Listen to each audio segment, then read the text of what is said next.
This is an artificially aware original production.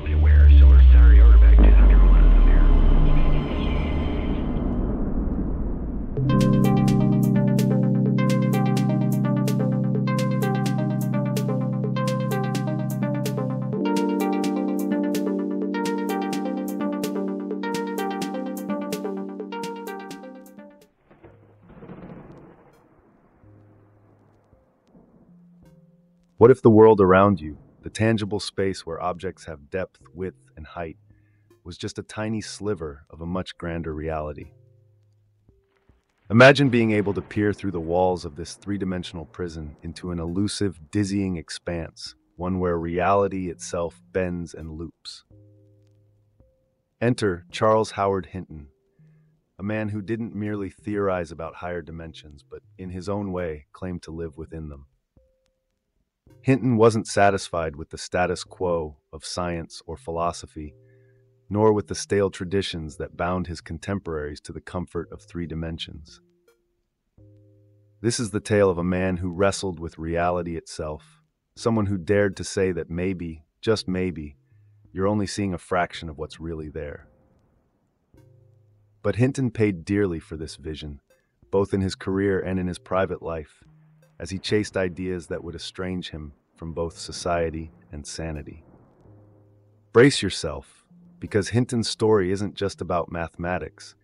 It's about what happens when you go looking for truths too big for any one mind to hold.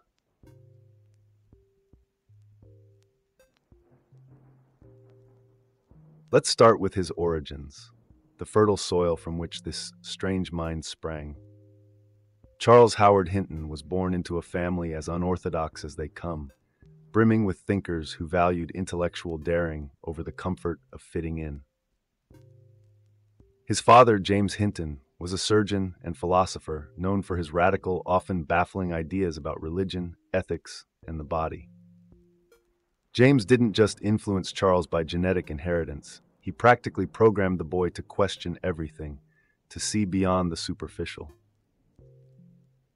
Educated at rugby school, young Charles wasn't surrounded by mediocrity, but rather a hothouse of intellectuals and eccentrics, people like the philosopher Richard Lewis Nettleship and the polymath Mary Everest Boole.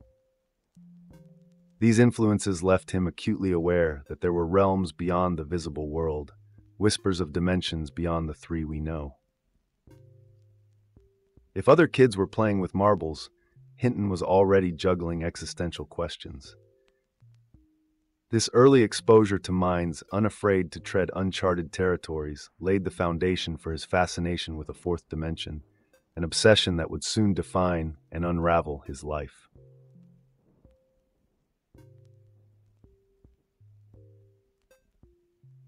Now, in this intellectual hothouse, the young Hinton wasn't satisfied with philosophy alone. He sought a language to unlock the mysteries hinted at by his mentors and friends, something tangible yet transcendent, and that language became mathematics. Unlike the mystics who'd come before him, Hinton was determined to ground his metaphysical ideas in geometry and science. But where most people saw mathematics as a means of measuring what exists, Hinton saw it as a tool to measure what doesn't, or rather, what exists just beyond human perception. He believed that mathematical thinking could access a reality where constraints like depth, width, and height melted away. Hinton's ambition? Nothing less than to offer humanity a vision of the fourth dimension, a spatial plane he argued could reveal truths about our universe that were, quite literally, beyond our reach. By the time he began his career, Hinton was already drafting a roadmap to a world that no one else could see. Here was a man who thought calculus could crack open the secrets of existence itself.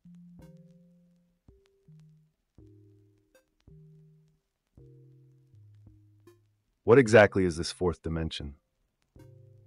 It's a question Hinton was desperate to answer, and he wasn't alone in his obsession. Thinkers from ancient mystics to modern physicists have toyed with the idea, but Hinton wanted to go further. He wasn't content with vague symbols or mystical language. He needed a system that could make the invisible not only visible, but navigable. He proposed that just as a three-dimensional being can see all sides of a two-dimensional plane, a four-dimensional being would see all sides of a three-dimensional object at once, inside and out, top to bottom, all at once. This wasn't just a mathematical concept for Hinton, it was a higher reality, one that would upend the limits of human knowledge, and even, he suggested, consciousness itself. He envisioned the fourth dimension as a kind of cosmic backstage, where everything real in our world was just a projection from this grander, hidden realm. And unlike so many armchair philosophers, Hinton got his hands dirty trying to make this reality accessible, designing methods that he believed would allow human minds to see beyond the veil.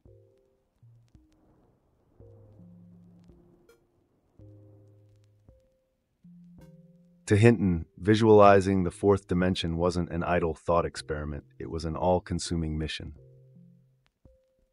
He devised a radical technique to help people imagine this elusive dimension: the use of colored cubes in a three-dimensional grid, a sort of primer for fourth-dimensional thinking.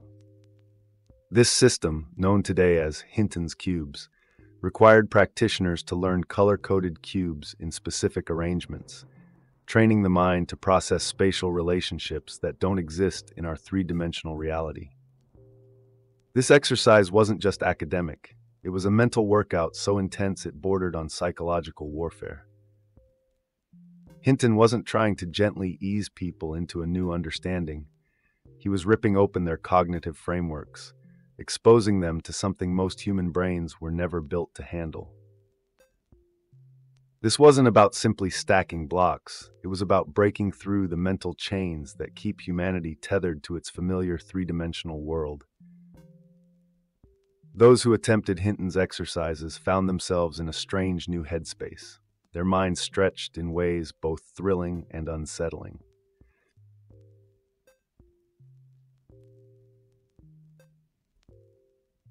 In his time, Hinton's approach to visualizing the fourth dimension was like nothing the world had ever seen.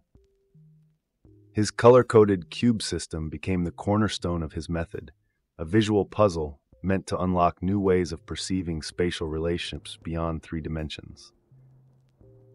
Imagine it, a grid of cubes, each meticulously assigned a color and placement to stimulate the mind, pushing it to see beyond ordinary depth and space. These cubes weren't just geometric toys, they were keys, each one carefully designed to open the mind to unthinkable possibilities. To Hinton, these exercises were akin to spiritual training. Each sequence demanded that the practitioner visualize, reconstruct, and manipulate mental images, aiming to see how an object might appear in the elusive fourth dimension. He wanted people to look at this web of cubes and sense the existence of a whole new spatial reality, a reality our senses alone couldn't detect. Hinton wasn't trying to offer a passive intellectual concept. He was staging a confrontation, challenging people to break the boundaries of their own perception, using color, form, and order to navigate a mental terrain no human had ever seen.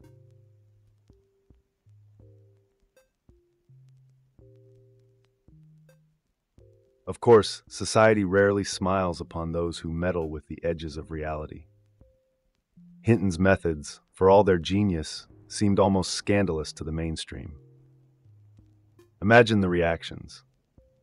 Here was a man who believed he could expand the human mind by stacking colored blocks in a grid, and he had the audacity to call it a doorway to higher dimensions. Scientists scoffed, unable to reconcile his eccentric theories with accepted scientific norms, while philosophers questioned his motives, accusing him of playing with fire. Critics were quick to label him as mad, or worse, dangerous, a threat to the integrity of science and philosophy. Some even accused him of leading followers into delusion, suggesting that his cubes, rather than enlightening minds, were confusing them to the brink of madness. Hinton was undeterred. If anything, criticism seemed to deepen his resolve. To him, society's resistance was proof that he was onto something too big, too powerful for the masses to handle. He accepted his role as the outcast, willing to bear the brunt of societal skepticism if it meant pushing the boundaries of human understanding.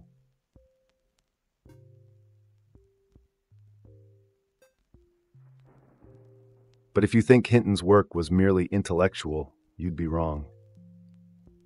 Engaging with his cube system wasn't just a game of logic or a curious exercise.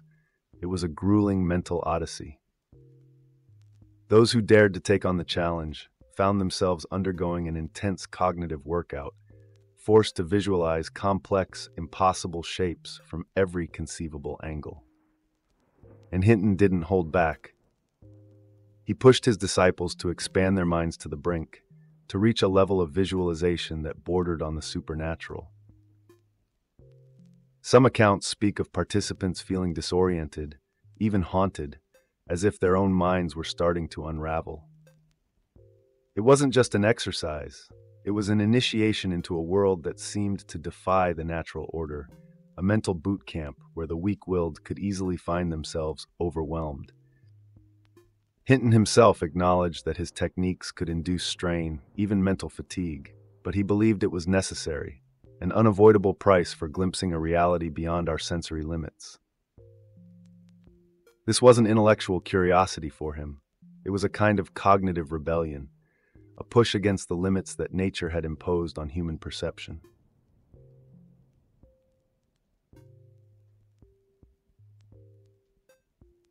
The price Hinton paid for his convictions wasn't limited to professional criticism or cognitive strain.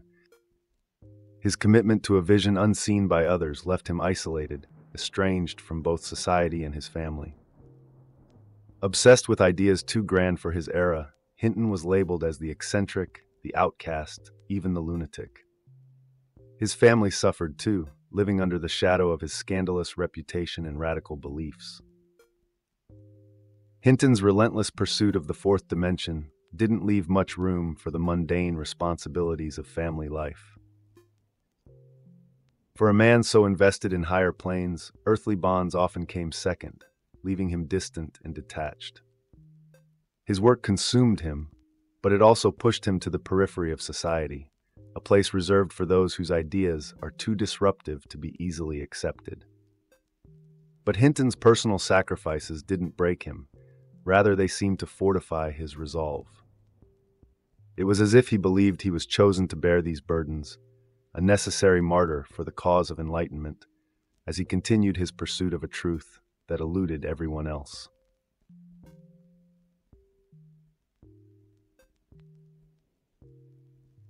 Hinton's work, though alienating in his time, began to attract the attention of other pioneering minds. His ideas weren't easily dismissed by everyone. Some were captivated, intrigued, even influenced by his daring visions. Among those touched by Hinton's theories was Carl Pearson, a leading mathematician and biostatistician, who found in Hinton's thoughts a kind of mathematical poetry, a hint that there might be more to the spatial world than meets the eye. Then there was Edwin Abbott, author of the famous novella Flatland, which offered a satirical, geometric journey through 2 and 3 dimensions and hinted at the tantalizing possibility of a fourth. Abbott's work, while more accessible and palatable than Hinton's, echoed the same revolutionary spirit, the idea that our universe might contain dimensions beyond our sensory reach. Hinton was, in essence, a prophet of multi-dimensional thought, planting seeds that would take root in the minds of other intellectual mavericks, each inspired to carry his vision of expanded reality a little further.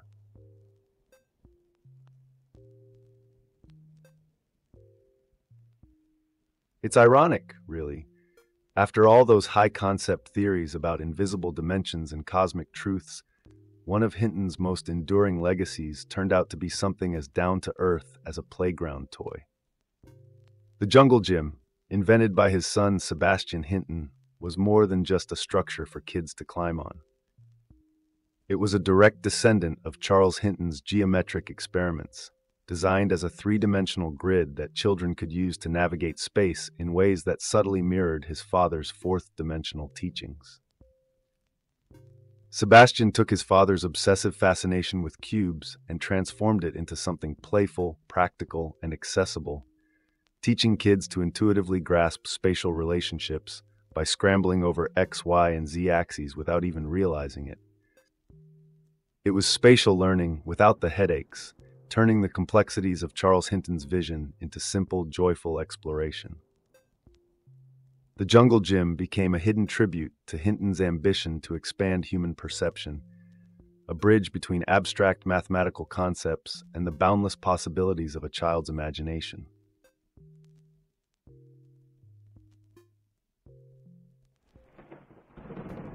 But let's not forget, Charles Hinton's vision of the fourth dimension was never just about geometry or mathematical elegance. For him, the higher dimensions represented a pathway to something profoundly mystical, a realm that transcended mere numbers and lines. Hinton saw the fourth dimension as a gateway to metaphysical truths, a space where material reality faded into something far richer and more enigmatic. He believed that by understanding the fourth dimension, humanity could access insights into existence, consciousness, and perhaps even the divine. Hinton's theories blurred the line between science and mysticism, suggesting that higher dimensions could serve as a meeting point between the physical world and a hidden spiritual reality. To him, each geometric model was not just a shape, it was a stepping stone to enlightenment, a guidepost pointing towards a greater cosmic order. This was a man who saw the universe not as a closed system, but as an open invitation to expand human awareness into the unknown. Hinton's pursuit of the fourth dimension was, in many ways, a quest for the infinite, an effort to grasp the divine architecture of reality.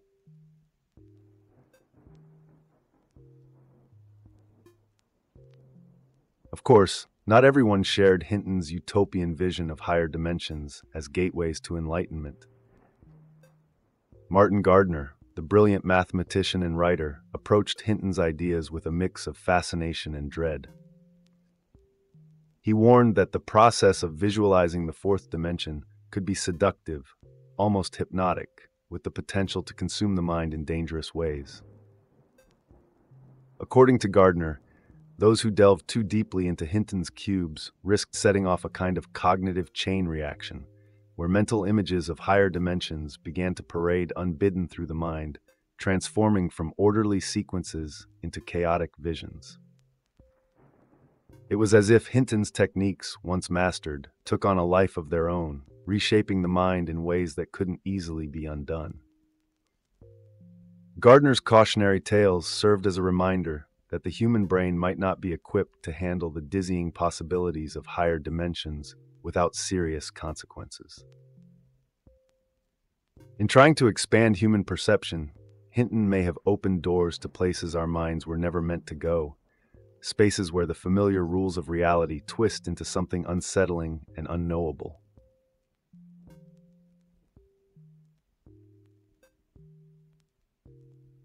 And yet, despite the warnings, Hinton's ideas continue to fascinate thinkers and artists alike, hinting at possibilities that stretch the limits of human understanding.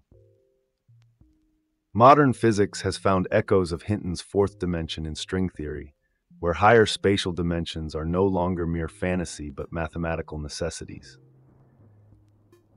Artists have also been drawn to his vision, using abstract forms to suggest dimensions beyond sight, inspired by Hinton's original geometric models. In many ways, Hinton was ahead of his time, a precursor to the kind of boundary-pushing thought that modern scientists and artists now explore. His work laid the groundwork for conversations that transcend disciplines, linking physics, philosophy, art, and mysticism. Today, Hinton's fourth dimension has evolved from a fringe idea into a legitimate area of scientific and artistic exploration. His cubes may have started as color-coded blocks, but they've transformed into a symbol of humanity's relentless drive to break free from the constraints of visible reality. His vision, once dismissed as eccentric, has become a crucial part of how we imagine the cosmos itself.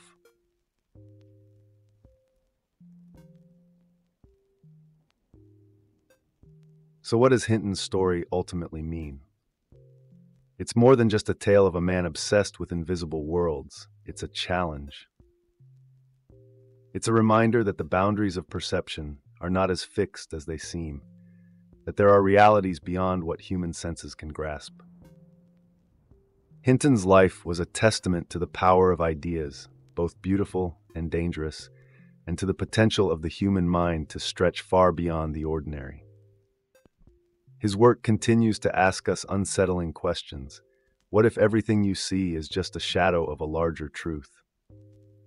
What if your most basic assumptions about reality are wrong? The fascination with higher dimensions taps into a fundamental human yearning to know, to understand, to see beyond. It's no coincidence that Hinton's vision has survived long after his death. In a world where science and spirituality often stand apart, Hinton offered a vision that wove them together, daring us to consider that maybe the universe is not just a collection of particles and laws, but a complex, multi-layered mystery that we've only just begun to explore. And with that, we come full circle. Hinton's journey is more than just a historical footnote. It's a living legacy that continues to challenge and inspire. His daring ideas force you to confront your limitations, to consider the possibility that reality is richer and stranger than you've ever imagined. So what do you think? Are you ready to explore the unseen dimensions that lie just beyond your perception? If Charles Hinton were here, he'd say the journey has only just begun. Thanks for joining this exploration. Like, comment, and subscribe if you're ready to challenge your mind and push the boundaries of what you know. Until next time, stay curious, stay bold, and remember, there's always more to see.